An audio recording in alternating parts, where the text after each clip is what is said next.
Hello साथियों, सभी को मेरा जय श्री श्याम, राधे राधे। आप सभी का एक बार फिर हमारे टीकेडी एजुकेशन के इस प्लेटफॉर्म पर हार्दिक स्वागत है।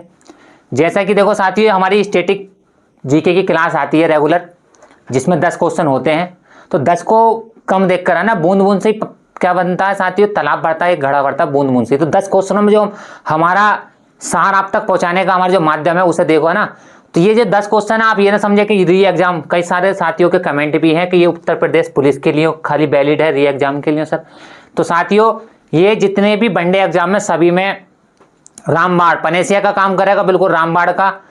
क्वेश्चन की जो धार है वो बहुत ही तेज करके रखी गई है, ठीक है। बहुत ही सोच विमर्श करने के बाद आप सभी के बीच में सिलेक्टेड क्वेश्चन लाता हूं मैं, 10 क्वेश्चन। 10 के बाद ये देखो आपके पास कितने आपने क्वेश्चन सार करके रखे, इकट्ठे करने के बाद जितने 10 क्वेश्चन मैं आप सभी को पढ़ा रहा हूं, बीच में आके आपने कितने क्वेश्चन लिखे, लिखने के बाद काउंट करो कितने 10 क्वेश्चन मैंने बताए आपको मिले, कितने क्वेश्चन है, कितने नए क्वेश्चन मिले हैं और कितने तुम पीछे पढ़ चुके हो। तो ये दोनों आकलन होने चाहिए, जिससे आप टीचर का आकलन भी हो जाए और कितना आपने पढ़ा था पहला और कितना आपको नया मिला। ठीक है, चलते हैं अपने आज के क्वेश्चन की तरफ साथियों। राष्ट्रीय ऊर्जा संरक्षण दिवस, राष्ट्रीय ऊर्जा संरक्षण दिवस कब मनाया जाता है? पहला ऑप्शन है 14 दिसंबर, दूसरा 17 मई, तीसरा 16 दिसंबर, चौथा 23 मार्च। तो साथियों बात चल रही है हमारी किसकी? राष्ट्रीय ऊर्जा संरक्षण दिवस। तो राष्ट्रीय ऊर्जा संरक्षण दिवस जो है हम कब मनाते हैं? 14 दिसंबर, ठीक है, ध्यान देंगे। राष्ट्रीय ऊर्जा संरक्षण दिवस 14 दिसंबर। और आज इस क्वेश्चन के माध्यम से हम दिसंबर के जितने भी महत्वपूर्ण दिवस आते हैं जो बार बार एग्जाम में पूछे जाते हैं, एग्जाम से बिल्कुल सीधे सीधे, आज उन्हें हम जो है इसी क्वेश्चन पर कंप्लीट करेंगे साथियों, ठीक है। सबसे पहले 1 दिसंबर, क्या साथियों? 1 दिसंबर विश्व एड्स दिवस। कौन सा? विश्व एड्स दिवस कब मनाते हैं हम? 1 दिसंबर को। बात करें 2 दिसंबर साथियों, तो विश्व कंप्यूटर साक्षरता दिवस। क्या? विश्व कंप्यूटर साक्षरता दिवस, ठीक, विश्व कंप्यूटर साक्षरता दिवस। आगे देखो पुलिस के एग्जाम में भी पूछा गया था। पहले लिखेंगे 23 दिसंबर। 23 दिसंबर को कौन सा दिवस मनाते हैं? किसान दिवस। कौन सा? किसान दिवस। उसके बाद साथियों 24 दिसंबर राष्ट्रीय उपभोक्ता दिवस। ये एग्जाम में पूछा जा चुका है, राष्ट्रीय उपभोक्ता दिवस कब मनाते हैं? राष्ट्रीय उपभोक्ता दिवस 24 दिसंबर। 25 दिसंबर साथियों सुशासन दिवस। 25 दिसंबर को कौन सा? सुशासन दिवस।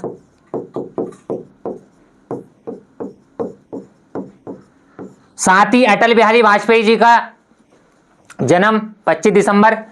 ईसाइयों का सबसे पवित्र त्योहार क्रिसमस दिवस 25 दिसंबर।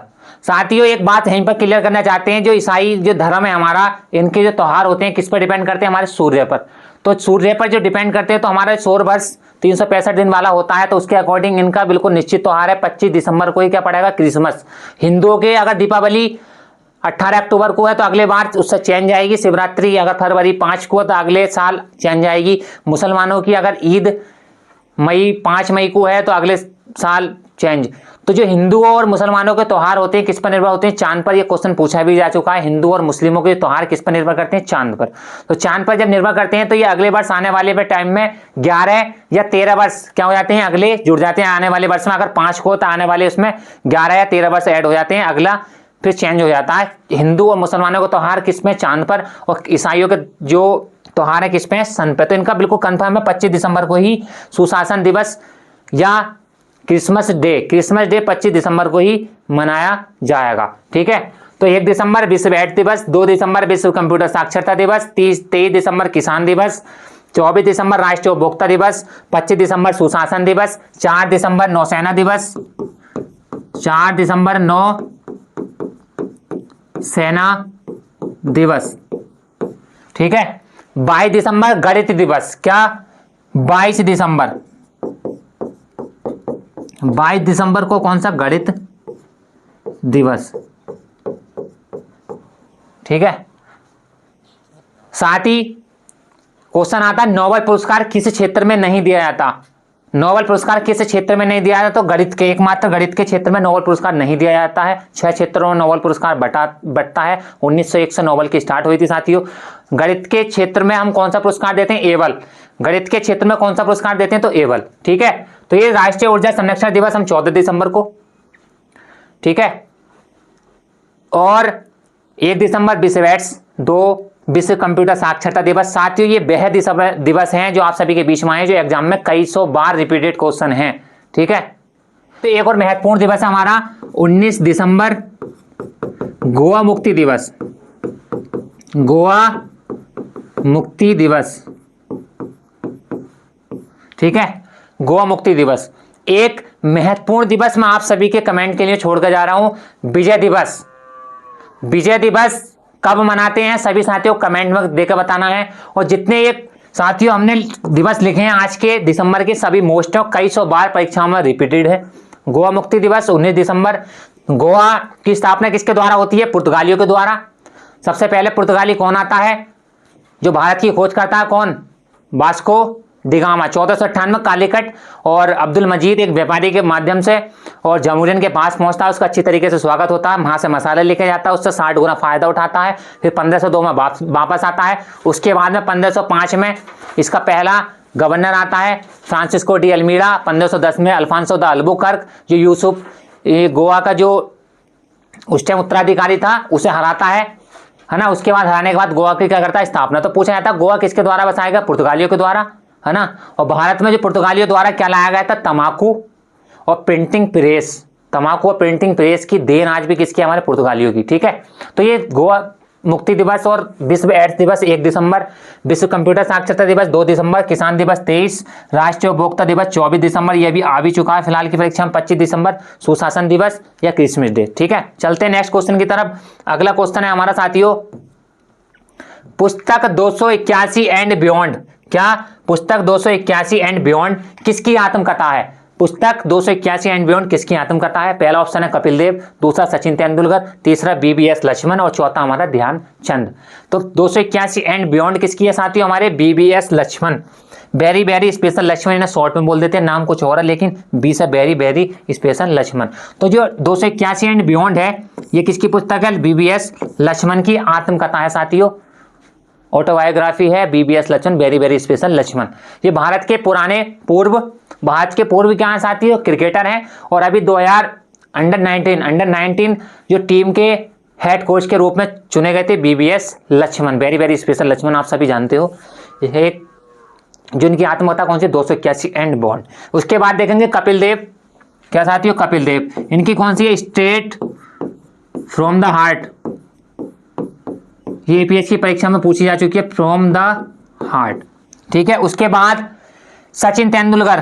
क्या साथियों? सचिन तेंदुलकर क्या है इनकी? Playing it my way. Playing it my way, सभी को पता है क्रिकेट का भगवान किसे बोलते हैं? सचिन तेंदुलकर को बोलते हैं साथियों। मास्टर ब्लास्टर किसे बोलते हैं? तो सचिन तेंदुलकर को। ठीक है, उसके बाद हॉकी का जादूगर मेजर ध्यानचंद। हॉकी का जादूगर मेजर ध्यानचंद की इनकी है गोल। इनकी आत्मकथा का क्या नाम है साथियों? गोल। क्या बोलते हैं ध्यानचंद को हम? मेजर ध्यानचंद को हॉकी का जादूगर। ठीक है, हॉकी का जादूगर मेजर ध्यानचंद को। साथ ही मेजर ध्यानचंद खेल विश्वविद्यालय, भारत का एकमात्र खेल विश्वविद्यालय मेजर ध्यानचंद विश्वविद्यालय कहां पर बनने जा रहा है? तो हमारे मेरठ में। खेल विश्वविद्यालय मेजर ध्यानचंद खेल विश्वविद्यालय कहां बनने जा रहा है साथियों? मेरठ में। तो साथ ही राजीव गांधी खेल रत्न पुरस्कार का नाम बदलकर मेजर ध्यानचंद इनके नाम पर रख दिया है ना, मेजर ध्यानचंद के नाम पर। प्लस खेल दिवस कब मनाते हैं साथियों? हम तो 29 अगस्त को कौन सा दिवस मनाते हैं? हम खेल दिवस मनाते हैं। ठीक है, हॉकी के जादूगर हैं। और हॉकी की बात चल रही है साथियों, पाकिस्तान का राष्ट्रीय खेल भी कौन सा? हमारा फील्ड हॉकी। ये एसएससी जीडी की परीक्षा में पूछा जा चुका क्वेश्चन है। पाकिस्तान का राष्ट्रीय खेल फील्ड हॉकी, भारत का हॉकी, लेकिन अभी प्रमाणित नहीं है पूरा जस्टिफाई। ठीक है, और उसके बाद हॉकी का सबसे बड़ा जो स्टेडियम है भारत के अंदर कहाँ है? Birsa Munda hockey stadium, Orissa. Hockey का सबसे बड़ा जो स्टेडियम है बिरसा मुंडा हॉकी स्टेडियम, उड़ीसा। और साथ ही बताना है हॉकी की जो खेलने की अवधि होती है, टाइम अवधि कितनी होती है? कमेंट करके बताना है। हॉकी की टाइम अवधि कितने मिनट की होती है, 70 मिनट या 90 मिनट, दोनों में से तो ऑप्शन है 70 मिनट और 90 मिनट। ठीक है, दूसरा तुम्हारा हॉकी और फुटबॉल की जो अवधि होती है खेलने की बतानी है, 70 और 90 किस किस की है, कमेंट करके बिल्कुल। चलते हैं अगले क्वेश्चन की तरफ साथियों। नेक्स्ट क्वेश्चन है हमारा, केंद्रीय बजट 2024-25 के अनुसार कितनी सामान्य, ये सामान्य रेल है साथियों, सामान्य रेल, जो सामान्य रेल की जो डिब्बे थे हमारे, केंद्रीय बजट, केंद्रीय बजट को 2024-25 के अनुसार कितने सामान्य रेलवे डिब्बों, क्या साथियों, कितने सामान्य रेलवे डिब्बों को हाई स्पीड वंदे भारत, क्या हाई स्पीड वंदे भारत में जो है परिवर्तित किया गया है, या उसे जो वंदे भारत ट्रेन के डिब्बे या कोच बना दिए गए हैं। जो कितने सामान्य रेल के डिब्बे थे जिनकी अच्छी देखने में सीट वगैरह कुछ अच्छी थी, है ना, एसी क्लास की, जो फर्स्ट क्लास की कोच होते हैं सामान्य रेल के डिब्बों में, तो उन्हें कितने डिब्बों को परिवर्तित करके किसमें हाई स्पीड। भारत की सबसे तेज चलने वाली ट्रेन कौन सी साथियों, वंदे भारत एक्सप्रेस। सबसे तेज चलने वाली कौन सी है, वंदे भारत एक्सप्रेस। इससे पहले अगर बात करें तो भारत की सबसे तेज चलने वाली ट्रेन थी गतिमान एक्सप्रेस। ठीक है, वंदे भारत एक्सप्रेस, ये भारत की सबसे तेज चलने वाली ट्रेन का नाम है वंदे भारत एक्सप्रेस। और इसमें जो है सामान्य रेल के, ये है रेल डिब्बों को हाई स्पीड वंदे भारत में परिवर्तित किया जाएगा। पहला ऑप्शन है 20,000 डिब्बे को, 30,000 डिब्बों को, 40,000 डिब्बों को और 50,000 डिब्बों को। तो कितना आंसर साथियों, 40,000।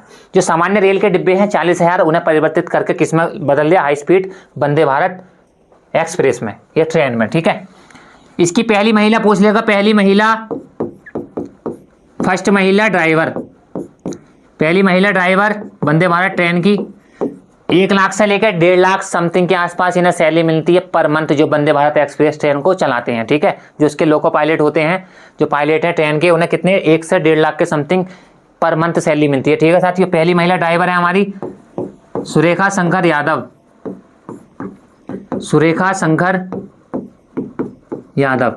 ठीक है, ये पहली महिला रेल ड्राइवर भी हैं सुरेखा शंकर यादव, और रेल ड्राइवर भी हैं, और वंदे भारत एक्सप्रेस की पहली ड्राइवर भी हैं सुरेखा शंकर यादव। आप सभी को पता, भारतीय रेल का विश्व में कितने नंबर का स्थान है, चौथे नंबर पर भारतीय रेलवे आती है। और एशिया में भारत की ट्रेन का कौन सा स्थान है, तो दूसरा। ठीक है, एशिया में दूसरा, और विश्व में रेल का स्थान हमारा कौन सा है, चौथा। सभी को पता, भारत में सबसे पहले ट्रेन 34 किलोमीटर 1853 मुंबई से ठाणे के बीच चलाई गई साथियों। ठीक है, और 1825 में लंदन के अंदर ट्रेन चली। उसके बाद उत्तर प्रदेश में सबसे पहले ट्रेन कब चली, 1859 को। प्रयागराज से कानपुर के बीच में उत्तर प्रदेश की ट्रेन सबसे पहले कब चलती है, 1859 में चलती है। ठीक है, 34 किलोमीटर भारत के अंदर चलती है 1853, जिसमें 3 रेलवे इंजन लगे थे, साहिब, सुल्तान और सिंध। जो भारत की पहली ट्रेन चली थी 34 किलोमीटर मुंबई से ठाणे, 3 इंजन याद रखना, साहिब, सुल्तान और सिंध। ठीक है, रेलवे भर्ती बोर्ड कब बनता है, 1905। ठीक है, 1905। क्वेश्चन आता है, रेल बजट को आम बजट से कब अलग पेश करा गया, 1925, और मिलाकर एक साथ कब पेश करे गए, तो 2017। ठीक है, मोदी जी की सरकार में रेल बजट आम बजट को एक करके एक साथ पेश किया जाता है संसद में। और पहले 1924-25 में रेल बजट को अलग पेश करते थे और आम बजट को अलग पेश करते थे। ठीक है, चलते हैं नेक्स्ट क्वेश्चन की तरफ। अगला क्वेश्चन है हमारा, उत्तर प्रदेश के किस शहर को अपशिष्ट जल उपचार और पुनः उपयोग में अपने प्रयासों के लिए केंद्र का जल योद्धा पुरस्कार मिला है। साथियों, कहने का मतलब जितना भी नाली या नालों का जहां पानी इकट्ठा होता है किस उस शहर के अंदर, तो उससे अपशिष्ट जो बेकार जल है उससे उपचार और उसे पुनः उपयोग में लाने के लिए किस शहर को केंद्र का जल योद्धा पुरस्कार मिला है। पहला ऑप्शन है लखनऊ, दूसरा कानपुर, तीसरा नोएडा, चौथा गाजियाबाद। ठीक है, जो बड़े बड़े शहर होते हैं जिसमें पानी वेस्ट जाता है, नाली वगैरह जहाँ एक जगह इकट्ठा होता है, तो उसे प्योरीफायर करने के बाद मतलब मिनरल वाटर में जो चेंज कराया जाता है, उस सब उत्तर प्रदेश के किस शहर को योद्धा का पुरस्कार मिला है। ऑप्शन है हमारा नोएडा। ठीक है, नोएडा। नोएडा की बात करें साथियों, किस नदी के किनारे नोएडा हमारा, हडसन नदी के किनारे बसा हुआ है। क्या बोलते हैं हम इसे, उत्तर प्रदेश की 100 विंडो, यूपी की 100 विंडो, उत्तर प्रदेश को। ठीक है, नाइट सफारी नोएडा,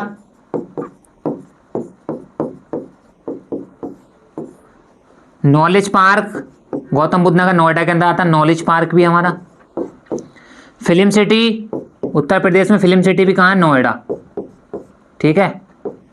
जेवर हवाई अड्डा, जेवर हवाई अड्डा। सैमसंग का पहला, सैमसंग जो कंपनी है दक्षिण कोरिया की, उसका जो पहला ऑफिस है वो भी किसके अंदर है? नोएडा के अंदर है। ठीक है। सैमसंग कंपनी किस देश की है? दक्षिण कोरिया। तो उसका जो पहला ऑफिस या ब्रांच खोली गई है किस शहर के अंदर खोली गई है? नोएडा के अंदर। ठीक है साथियों। आगे बात करें हम कानपुर, किसकी बात करें साथियों? कानपुर। ठीक है। कानपुर की अगर हम बात करें तो राष्ट्रीय राजमार्गों का चौराहा, राष्ट्रीय राजमार्गों का चौराहा कहां पड़ता है हमारा साथियों? कानपुर। ठीक है। राष्ट्रीय राजमार्गों का चौराहा हमारा कानपुर। आगे उत्तर भारत का मैनचेस्टर, उत्तर भारत का मैनचेस्टर किसे बोलते हैं? कानपुर। ठीक है।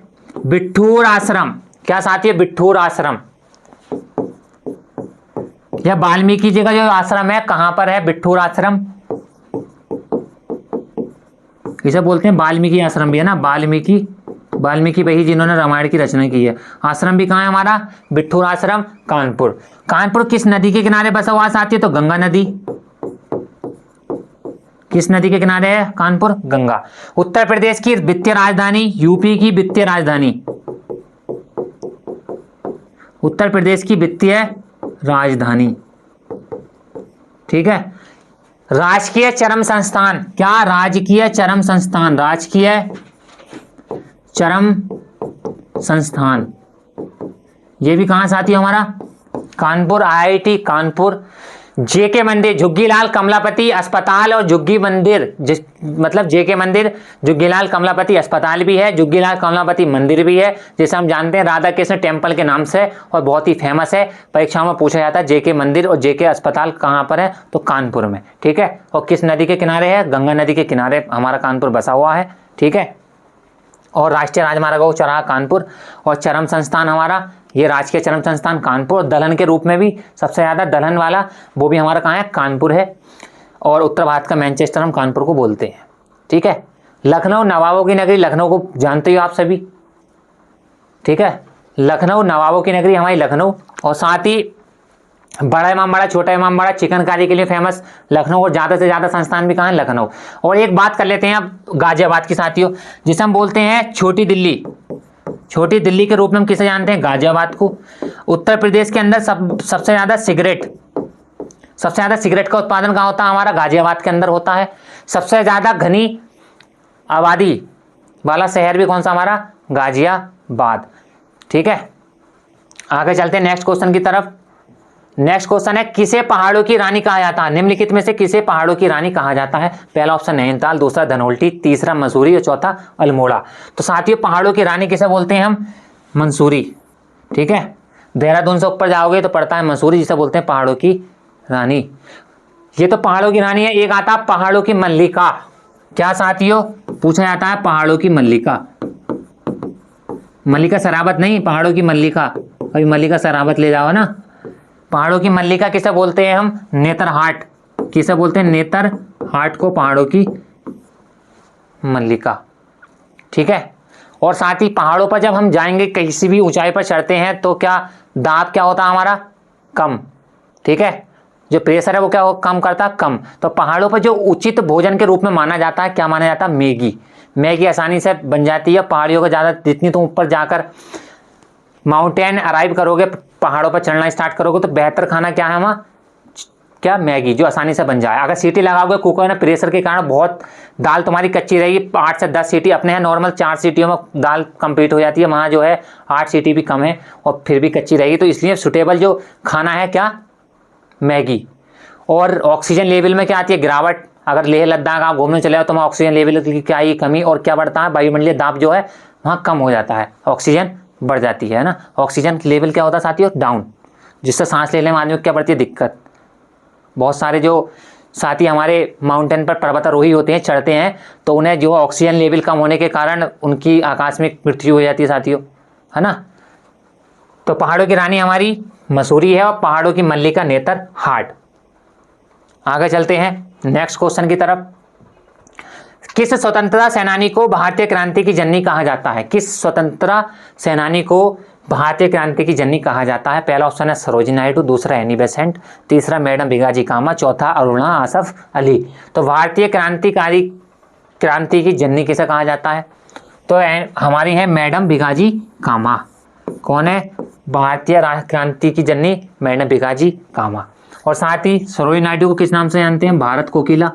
किस नाम से जानते हैं? भारत कोकिला। देखो भारत की और उत्तर प्रदेश की पहली महिला राज्यपाल भी कौन है? अगर भारत की बात करें या अपने उत्तर प्रदेश की, तो की पहली महिला कौन? राज्यपाल या गवर्नर कौन है? हमारी सरोजिनी नायडू। ठीक है। प्लस पहली भारतीय महिला कांग्रेस अधिवेशन की अध्यक्षता करने वाली, पहली भारतीय महिला ना कांग्रेस अधिवेशन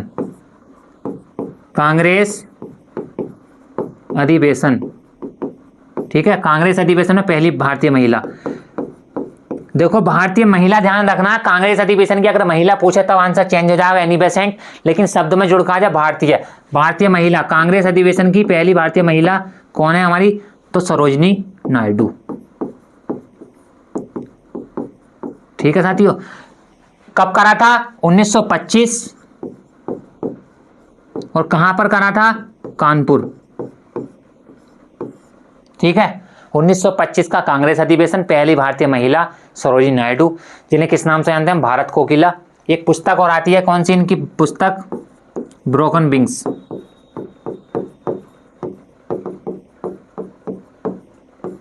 ब्रोकन विंग्स इनकी पुस्तक है साथियों। एनी बेसेंट जो है ये कांग्रेस, शॉर्ट में लिख देता हूं INC, भारतीय राष्ट्रीय कांग्रेस की पहली महिला अध्यक्ष जो थी हमारी, कौन थी? वर्ष 1917 में। एनी बेसेंट कांग्रेस अधिवेशन की पहली महिला अध्यक्ष थी 1917 में। ठीक है। अरुणा आसफ अली, ये स्वतंत्र जब 1946 में सरकार बनी थी तो उसमें मंत्री थी। उसमें जब भारतीय संविधान बनकर तैयार हुआ कितनी महिला शामिल थी? 15, तब भी शामिल थी अरुणा आसफ अली। ठीक है। अरुणा आसफ अली पहली भारतीय रेल मंत्री भी थी, है ना, 1946 में जब अंतिम सरकार बनी थी 2 सितंबर 1946 को। और ये इन्होंने बहुत सारे आंदोलनों, भारत छोड़ो आंदोलन में महात्मा गांधी जी का साथ दिया, और सरोजिनी नायडू ने भी मिलकर। देखो चारों कौन है हमारी? ये भारतीय क्रांतिकारी जननी है चारों ही, जिनका एक अलग अलग क्षेत्र में और एक अलग अलग तरीके से महत्वपूर्ण योगदान रहा है भारत को आज़ाद कराने में। एनी बेसेंट पहली महिला कांग्रेस अधिवेशन की अध्यक्ष हो गई, 1917 में करती हैं। और 1893 में कहाँ आई थी? बनारस में आने, पहली बार कहाँ आई थी? बनारस शहर में आकर रहने लगी थी 1893 में एनी बेसेंट। और एक और महत्वपूर्ण क्वेश्चन, 1916 में मदन मोहन मालवीय द्वारा बनारस हिंदू विश्वविद्यालय की स्थापना होती है, और उसमें महत्वपूर्ण योगदान किसका रहा था? तो हमारी एनी बेसेंट। ठीक है। तो चारों का महत्व बहुत ही अधिक है भारत की स्वतंत्रता संग्राम में, अगर देखें तब हम। ठीक है। आगे है भारत के पड़ोसी देश म्यांमार की राजधानी क्या है? भारत के पड़ोसी देश म्यांमार, जिसे हम बोल देते हैं शॉर्ट में बर्मा, पुराना नाम क्या है इसका? बर्मा। ठीक है। भारत के पड़ोसी देश म्यांमार की राजधानी क्या है? पहला ऑप्शन है ढाका, दूसरा नेपिडो, तीसरा थिम्पू और चौथा बीजिंग। तो ये आप सभी को ज़्यादातर पता है ढाका कहाँ की है, थिम्पू और बीजिंग। तो म्यांमार की जो राजधानी क्या है? नेपिडो। ढाका किस देश की राजधानी है? तो बांग्लादेश। ठीक है। बांग्लादेश के राष्ट्रपिता शेख मुजीबर रहमान। थिम्पू कहाँ की साथियों? भूटान। बांग्लादेश की संसद का नाम क्या है? जातीय संसद। भूटान की संसद का क्या नाम है? त्योसोंगडू। क्या है? त्योसोंगडू। ठीक है। भूटान का राष्ट्रीय खेल क्या है? तीरंदाजी। बांग्लादेश का राष्ट्रीय खेल क्या है? कबड्डी। ठीक। बीजिंग कहाँ की है हमारी? तो चीन। चीन की राजधानी बीजिंग। ठीक है। ढाका बांग्लादेश की है, थिम्पू भूटान की है, और बीजिंग चीन की है। नेपिडो कहाँ की है? म्यांमार की है। और म्यांमार का पुराना नाम क्या? बर्मा। ठीक है। भूटान की संसद, चीन का आपको पता है क्या है चीन की संसद का नाम, और कमेंट करके हमें बताना है। ढाका बांग्लादेश, राष्ट्रीय खेल यहाँ का कबड्डी हो गया, यहाँ के राष्ट्रपिता शेख मुजीबर रहमान हो गए। पूछा जाता है चटगांव बंदरगाह, कौन सा चटगांव, चटगांव बंदरगाह कहाँ पड़ता है, बांग्लादेश, कहाँ पर, बांग्लादेश। ठीक है, एक शरणार्थी आते हैं कहाँ, चंपा, चंपा जो शरणार्थी थे, चंपा शरणार्थी, ये भी कहाँ के थे, बांग्लादेश के। ठीक है, चंपा शरणार्थी बांग्लादेश के। क्वेश्चन आता है चटगांव शस्त्रागार पर छापेमारी किसके द्वारा की गई थी, जिसके हेड लीडर कौन थे, सूर्य सेन। और पहली महिला पूछे तो कल्पना दत्त। चटगांव शस्त्रागार पर छापेमारी किसके द्वारा की गई थी, सूर्य सेन, जिन्हें उपनाम से जानते हैं मास्टर दा के नाम से। और चटगांव शस्त्रागार छापेमारी में महिला का नाम लेवे तब कल्पना दत्त। ठीक है, चलते हैं नेक्स्ट क्वेश्चन की तरफ। अगला क्वेश्चन है हमारा, पुस्तक राष्ट्र प्रथम 82 वर्ष की स्वर्णिम गाथा निम्नलिखित में से किस संगठन का हिस्सा है। पुस्तक राष्ट्र प्रथम 82 वर्ष की स्वर्णिम गाथा निम्नलिखित में से किस संगठन का इतिहास है। पहला ऑप्शन है भारत तिब्बत सीमा पुलिस, दूसरा सीमा सुरक्षा बल, तीसरा केंद्रीय रिजर्व पुलिस बल, चौथा है केंद्रीय औद्योगिक सुरक्षा बल। ठीक है, राष्ट्र का प्रथम 82 वर्ष, तो आंसर है हमारा CRPF, केंद्रीय रिजर्व पुलिस बल। ठीक है, तिब्बत ये भारत और चीन के बीच में सीमा लगाती है 1962 में, जिसका स्थापना होती है। इसे क्या बोलते हैं, BSF 1965। CRPF अब तो सेंट्रल रिजर्व पुलिस फोर्स है, लेकिन इसका पुराना नाम क्राउन रिप्रेजेंटेटिव पुलिस बल था, जिसकी स्थापना होती है 1939। ठीक है, क्राउन रिप्रेजेंटेटिव पुलिस बल, लेकिन इसका नाम चेंज करने के बाद क्या कर दिया, केंद्रीय रिजर्व पुलिस बल, CRPF। CISF जितने भी औद्योगिक, जितने भी बड़े बड़े मेट्रो स्टेशन, बड़े बड़े हवाई अड्डा, बड़ी बड़ी कंपनी, बड़ी बड़ी तेलों की प्रयोगशाला, रिफाइनरी, सब पर किसका कौन देखता है सुरक्षा काम, CISF। इसकी स्थापना 1969 को होती है। ठीक है, सबसे पुराना पूछे तो असम राइफल, असम राइफल 1835, और मुख्यालय की इसकी हेडक्वार्टर की बात करें शिमला।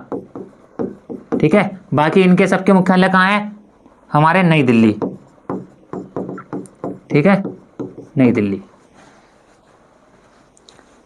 पुस्तक राष्ट्र प्रथम 82 वर्षों की स्वर्णिम गाथा किसकी थी, केंद्रीय रिजर्व पुलिस बल, CRPF। ठीक है, आगे चलते हैं नेक्स्ट क्वेश्चन की तरफ। अगला क्वेश्चन है हमारा, किस संगठन ने बिजली 2024 रिपोर्ट जारी की है। ठीक है, किस संगठन ने बिजली 2024 रिपोर्ट जारी की है। पहला ऑप्शन है विश्व बैंक, दूसरा अंतर्राष्ट्रीय ऊर्जा एजेंसी, तीसरा संयुक्त राष्ट्र विकास कार्यक्रम, और चौथा है ऊर्जा दक्षता ब्यूरो। तो किस संगठन ने बिजली 2024 रिपोर्ट जारी की है, अंतर्राष्ट्रीय ऊर्जा एजेंसी के द्वारा इसकी जारी की जाती है। कौन सी रिपोर्ट, बिजली 2024 रिपोर्ट। और साथ ही बात करें हम किसकी, विश्व बैंक। स्थापना कब होती है इसकी, 1944 में। विश्व बैंक का मुख्यालय कहाँ, हमारा वाशिंगटन DC। ये वाशिंगटन DC किस नदी के किनारे पड़ता है, तो पोटोमैक नदी के किनारे। ठीक है, विश्व बैंक की स्थापना 1944, हेडक्वार्टर वाशिंगटन DC, और किस नदी के किनारे पड़ता है, तो पोटोमैक नदी के किनारे पड़ता है विश्व बैंक। ठीक है, आगे चलते हैं नेक्स्ट क्वेश्चन की तरफ। नेक्स्ट क्वेश्चन है, किस देश ने सर्वप्रथम शून्य आधारित बजट पेश किया, है ना, ZBB बोलते हैं, जीरो बेस बजट, शॉर्ट में क्या बोल देते हैं sir, ZBB, zero base budget. ठीक है, शून्य आधारित बजट किसके द्वारा पेश किया था। पहला ऑप्शन है भारत, दूसरा जर्मनी, तीसरा अमेरिका, चौथा यूनाइटेड किंगडम। तो साथ ही इसमें शून्य काल की बात ना करके किसकी बात करिए, शून्य बजट। बहुत सारे साथी देखते ही क्या, शून्य देखते ही क्या आंसर लगा देते हैं, भारत, जो उनका गलत होता आंसर बिल्कुल। ठीक है, तो पहला पूरा क्वेश्चन पढ़ना आराम से, किस देश ने सर्वप्रथम शून्य आधारित बजट पेश किया, आंसर है हमारा अमेरिका। ठीक है, किस देश, कौन सा देश शून्य बजट पेश करता है, सबसे पहले अमेरिका, और कब, 1960। ठीक है, और अगर भारत में बात करें, भारत में शून्य बजट कब स्टार्ट हुआ, भारत में शून्य बजट 1987 से भारत में पेश करने लगे शून्य बजट। शून्य काल अगर पूछा, शून्य काल किस देश की देन है, शून्य काल तब हमारे इंडिया की है। ठीक है, शून्य काल की बात करें तब हमारे भारत की देन है। शून्य के आविष्कारक कौन है ये कमेंट करके बताना। भारतीय हैं। कौन? पुराने वो हैं, है ना, बहुत बड़े विशेषज्ञ जिन्होंने खाली शून्य, जिसके पीछे लगा दो उसकी क्या वैल्यू बढ़ जाती है। अगर एक के पीछे लगाओगे 10, एक के पीछे 5 लगा दोगे तो 1 लाख। तो एक शून्य ऐसा है, उनके भी गुरु थे जिन्होंने पूछा शून्य की, जिन्होंने खोज करी थी। आपको बताना कमेंट में किसने शून्य की आविष्कार करा। उन्होंने पूछा कौन सी, उन्होंने मतलब नंबर बच्चों को देते हैं क्लास में बैठे हो, तो उन्होंने बोल अपने नंबर बताते हैं शून्य। तो उनका टीचर कहता है क्या ये शून्य क्या नंबर है, तब वो बताते हैं कि गुरुजी शून्य का इतना बड़ा महत्व है, किसी के पीछे लगा दो तो वैल्यू बढ़ जाती है। एक के पीछे लगाओगे तो 10, एक के पीछे 3 लगाओगे तो 1000, है ना। ठीक है, तो ये क्वेश्चन थे हमारे आज के 10 क्वेश्चन आप सभी के बीच में, और बहुत ही शानदार क्वेश्चन थे। इसी के साथ आज की क्लास हमारी यहीं पर खत्म होती है। सभी को जय हिंद।